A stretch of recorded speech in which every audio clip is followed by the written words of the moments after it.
Hola, hoy vamos a seguir, we're going to continue con Gramática 101.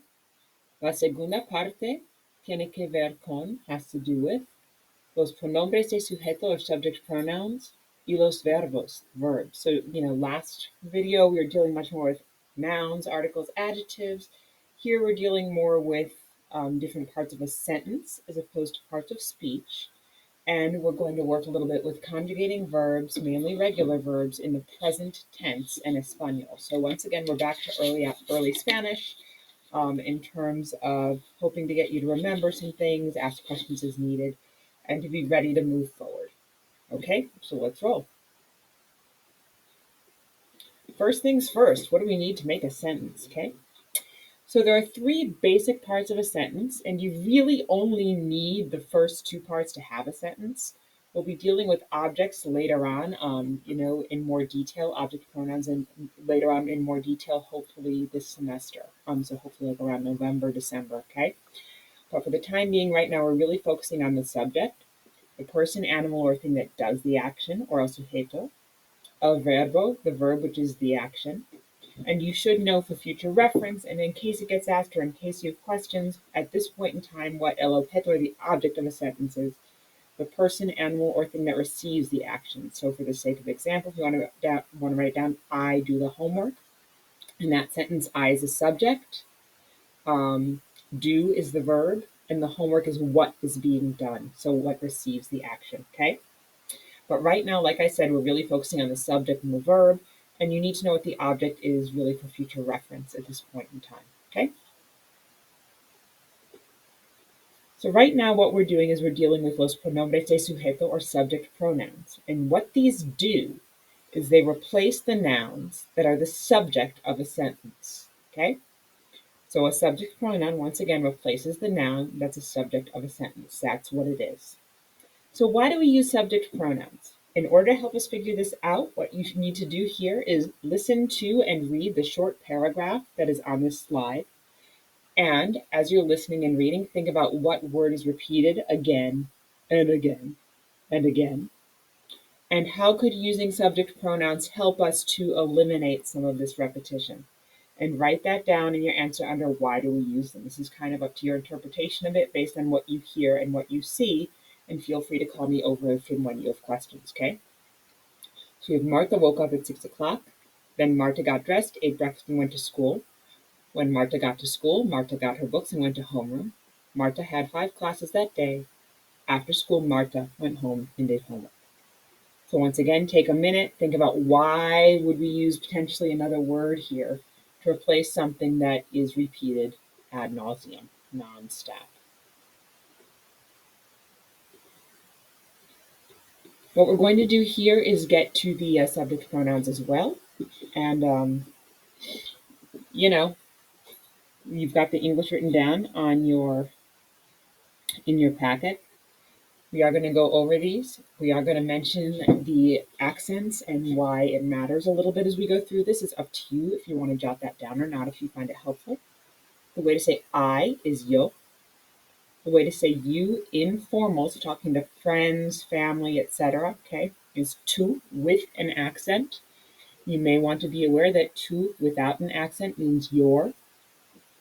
He, she, or you formal, talking to people who are supposedly your superiors, who you're meeting for the first time, things along those lines. He, which is L with an accent, L without an accent means the. She, ella, or you formal, usted. Usted can also be written out USTED, but it is fine to use the abbreviation UD that's there. We, for masculine or a mixed group of men and women, would be nosotros. For a group of only women would be nosotras. For all of you, only in España, vosotros, same thing, all men or a mixed group of men and women. And vosotras, a group of all women. And for they, or you all, you have ellos, same thing as far as gender goes, and ellas. Ellos and ellas can only mean they, and you all here, ustedes. So be aware these words are not interchangeable. Ellos and ellas can only mean they, ustedes can only mean you all, but they do have the exact same endings in terms of conjugation, which is why they're in the same box here. Okay? Now, the next thing you need to be aware is cómo podemos reconocer un verbo en español. How do we recognize a Spanish verb? Okay? So you need to be aware that they're going to end with the letters AR, AR, ER, AR, or IR, ER. Today we're mostly working with regular verbs, and be aware that those regular verbs will follow a very set pattern when we conjugate them. So when we're dealing with a regular verb, they're always going to follow the same rules that we go through today. Irregular verbs, which we'll kind of start noting today, but we won't work with as much, follow their own sets of rules. And in some cases, those rules are similar to each other. And in some cases, they have nothing to do with each other. Okay? So what you're going to do now, top of página 2, pausa el video. Okay? Vas a escribir 5 verbos regulares AR, 5 verbos regulares ER, y por lo menos un verbo regular IR, y 5 verbos irregulares en las cajas, okay? You can use the vocab sheets that were provided for your reference or prior knowledge and show me what you have when you're done so we can make sure that you are entirely on the right track before you proceed with your conjugations. Once you're set, unpause the video and continue. Now the next thing we need to know is cómo conjugamos los verbos regulares. So in order to conjugate the los verbos AR verbs, you follow these steps. El primer paso, or the first step, quita la AR.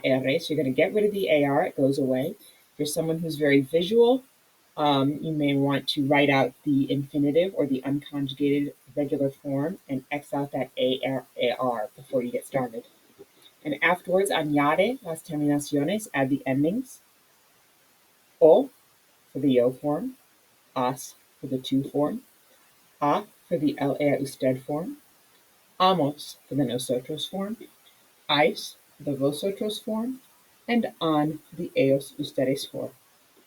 Now take another moment, pause the video, and conjugate the verbs, translate and conjugate the verbs for números 1 a 7 on páginas 2 y 3, bottom of page 2, top of page 3. It is up to you whether or not you write down the subject pronouns. For some people it's helpful, but it is not necessary to write down subject pronouns to get the meaning across. Once you're set, unpause the video and continue with los verbos ER or ER. Para conjugar los verbos ER, what you want to do is quita la ER, get rid of the ER. And once again, if you're someone who's very visual, you may want to make that visual link there, okay? Añade las terminaciones, add the endings, the yo form O, for the tu form es, es, for the el usted form e, and I think you're going to hear my dog drinking some water now, so I apologize for background noise. The nosotros form emos, vosotros form es, and for the ellos ustedes form en.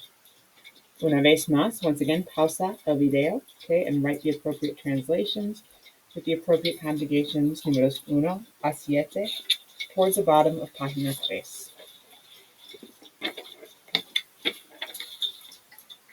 Once you're ready, unpause the video, and I apologize, Astro, my big dog here, is not a quiet drinker. Once you unpause the video, finish up with los verbos IR. Okay. So, para conjugar los verbos IR, to conjugate the IR verbs, quita la IR, so get rid of the IR. Y añade las terminaciones, add the endings. For the yo form O, tu form es, el usted form e, nosotros form imos. So you'll notice here there's a bit of a difference actually for the first time between the ER and the IR verbs. Vosotros form is, and ellos ustedes en. And once again, you're going to translate and write the appropriate forms at the in the middle of página 4. When you are done, please show Señora all of your work before you continue. Gracias.